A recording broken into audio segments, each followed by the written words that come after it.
Under an obsidian sky, the stars of truth shine brighter than they ever could during the day. Join our nighttime journey through the mysteries of the soul and the secrets of the universe. Subscribe today and let the darkness reveal the light you've been searching for. I didn't call a lawyer. I didn't make a scene. I just said, "That's interesting," and I hung up the phone. And that was the moment my brother knew he had won. Except he hadn't.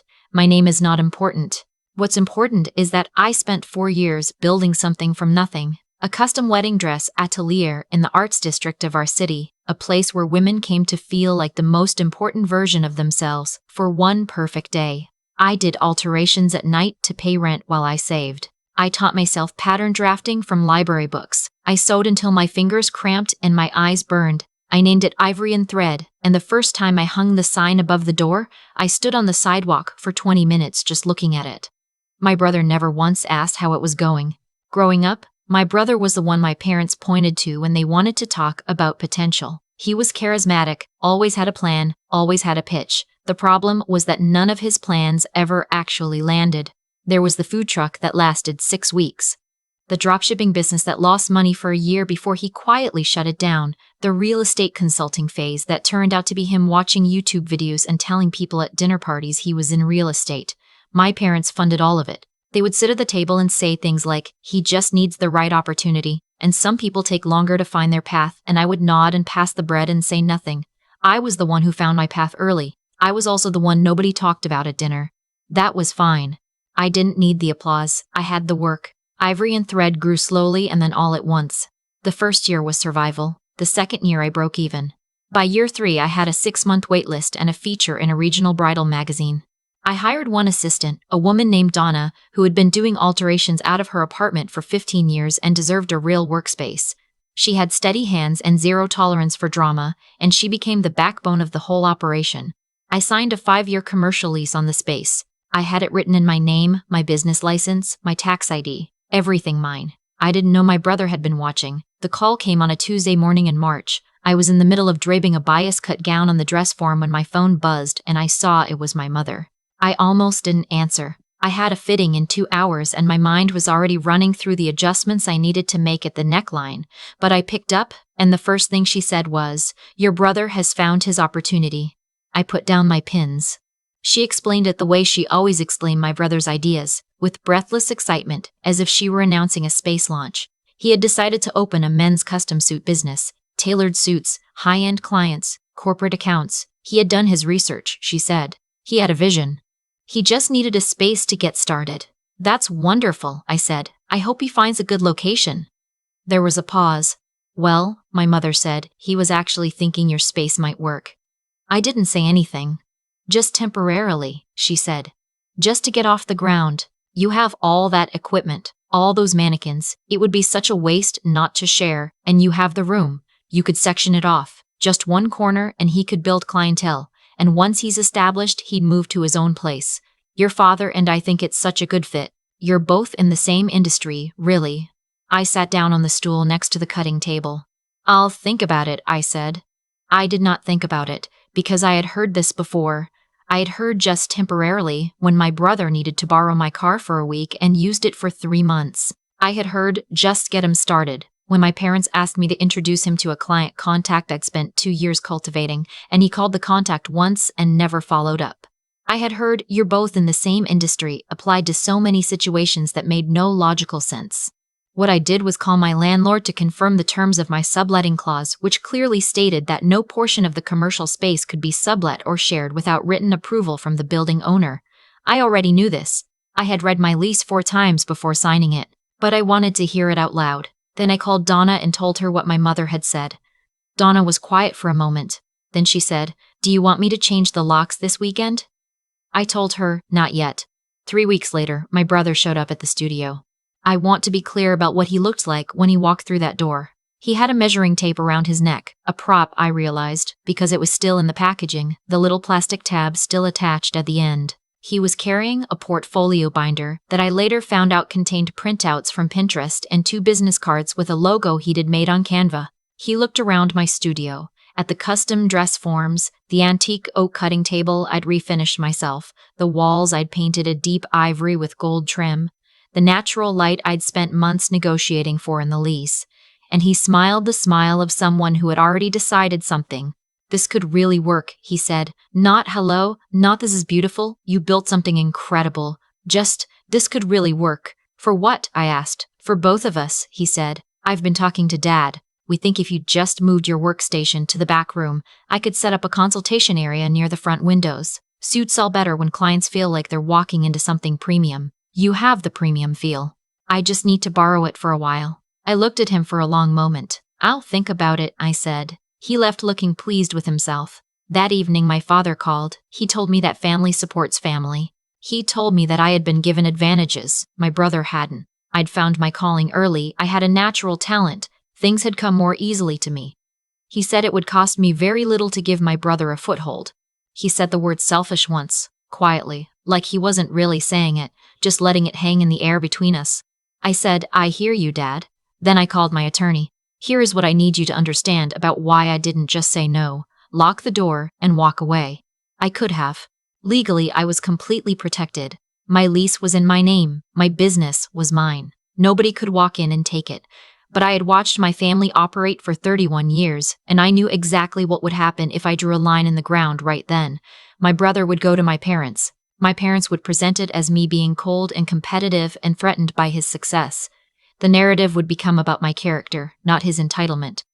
And I would spend the next decade being the daughter who refused to help her brother when he needed it most. I needed them to show me, in writing, exactly what they intended to take, so I let it play out.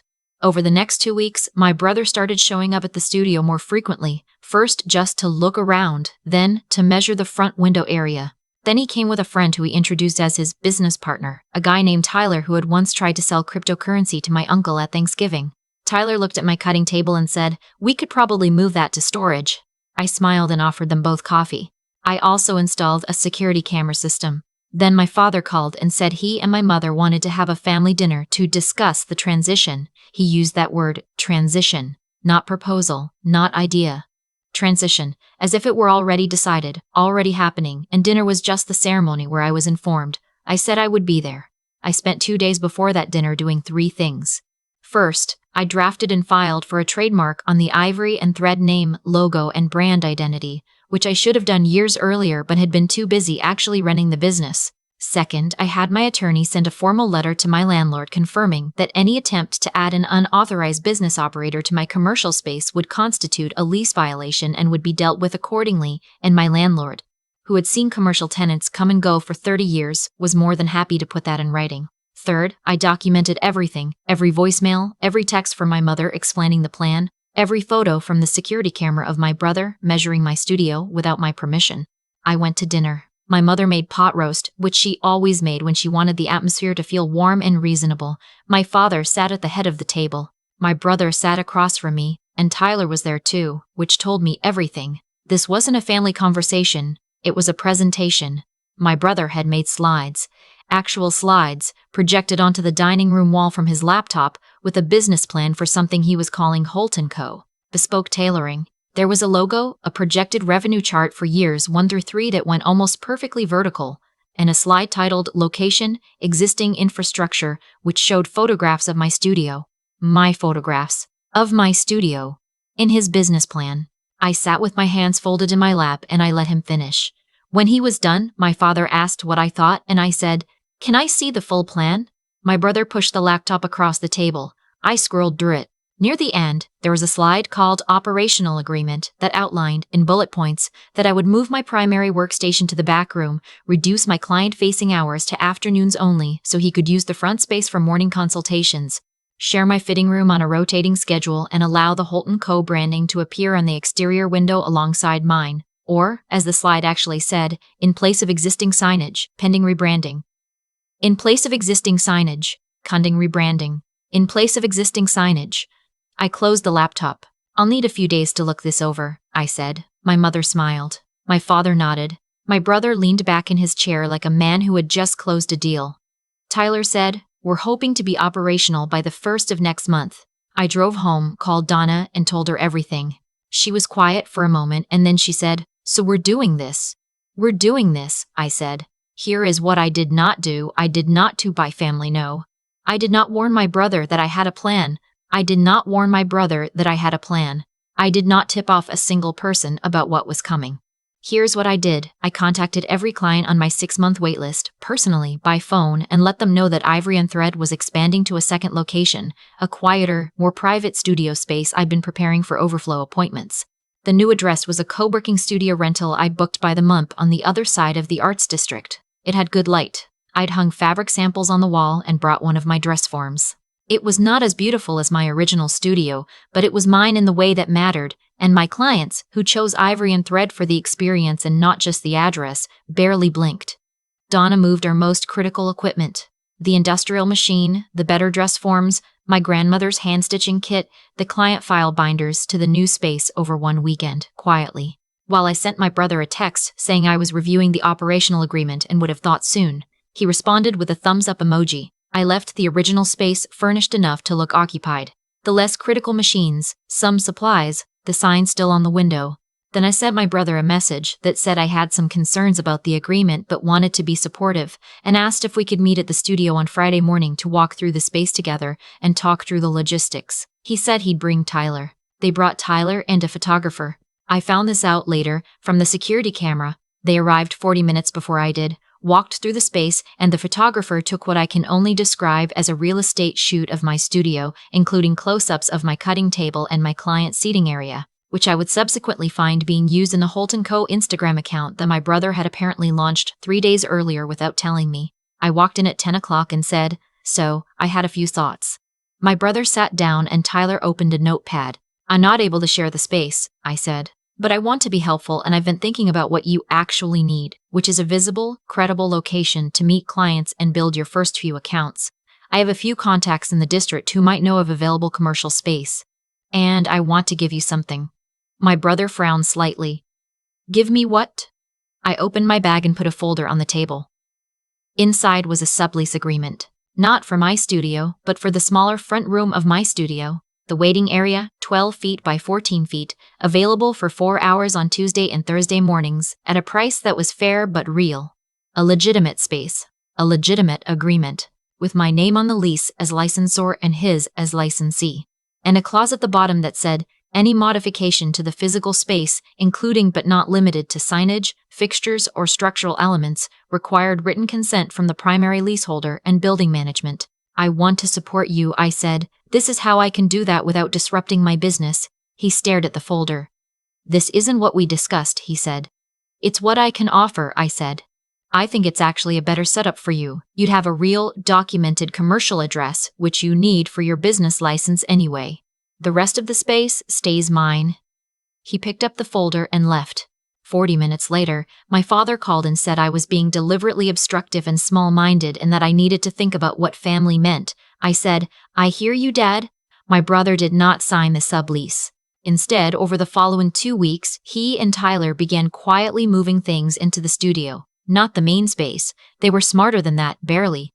They started with the window display area, a small table with some fabric swatches, then a framed Holt & Co. logo card propped against the window glass where passers-by could see it, then a clothing rack with 2 suit jackets that Tyler's friend was modeling for photos. Then, one morning, I arrived to find that someone had removed the Ivory and Thread decal from the lower right corner of the window and replaced it with a Holt & Co. sticker.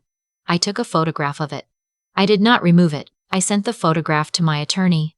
I sent it to my landlord.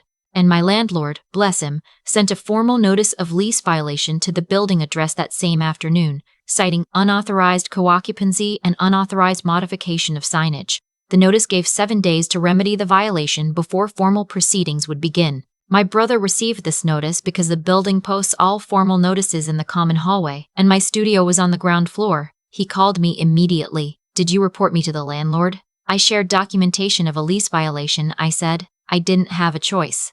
It's in my lease. You're doing this on purpose." "I'm protecting my business," I said, "which is what I've always done." He hung up. My parents called separately.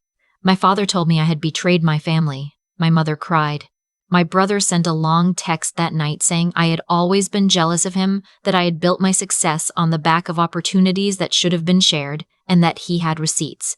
Which I think meant the text conversations where I had said, "I hear you and I'll think about it."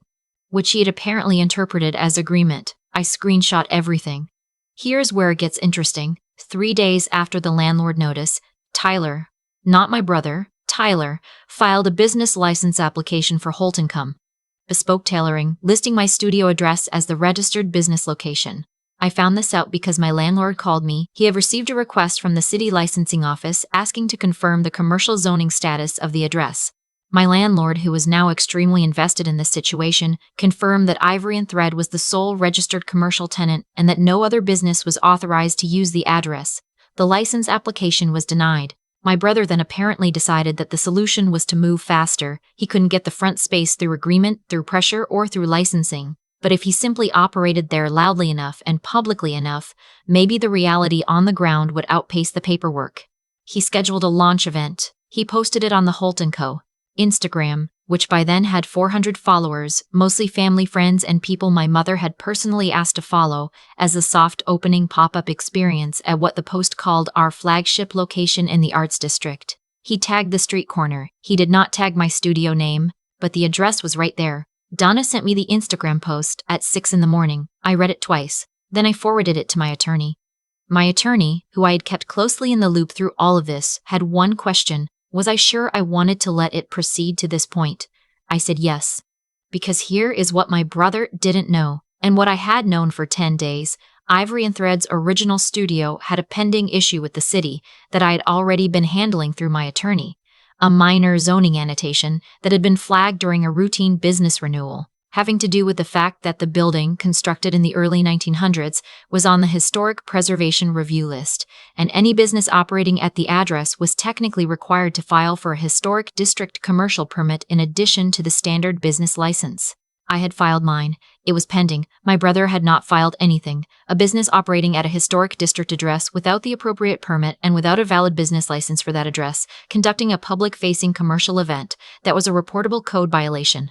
I did not call anyone. I did not report anything. I simply made sure that the Instagram post was public, the event was publicized, and the address was clearly stated, and then I made sure my attorney had documented everything. The city's code enforcement office monitors public social media for exactly this kind of thing. They have for years, ever since a string of unpermitted pop-up events in the Arts District caused issues with a neighboring property. My landlord, who had lived in the city for 40 years and knew people, may or may not have mentioned something to someone. I genuinely cannot confirm that. What I can confirm is that on the afternoon of my brother's soft opening pop-up, 20 minutes after Tyler went live on Instagram showing the space, which looked lovely, I'll admit. The afternoon light through those front windows really was beautiful. 2 code enforcement officers arrived at the door. I watched the live stream from my phone at the new studio, where Donna and I were doing a final fitting for a client whose wedding was 3 weeks away. I watched my brother's face on Tyler's shaky phone camera as one of the officers explained the permit situation. I watched him say several times in a rising voice that he had permission to be there, that his sister owned the business, that this was a family arrangement. I watched him call my phone live on camera. I did not answer. And I watched him tell the camera that I had set this up, that I had known, that this was deliberate. He wasn't wrong. My client, who was standing on the fitting platform in a silk crepe gown while Donna pinned the hem, looked at me over the phone screen and said, "Is that your brother?" "It is," I said. "What a day for him," she said. "Yes," I said.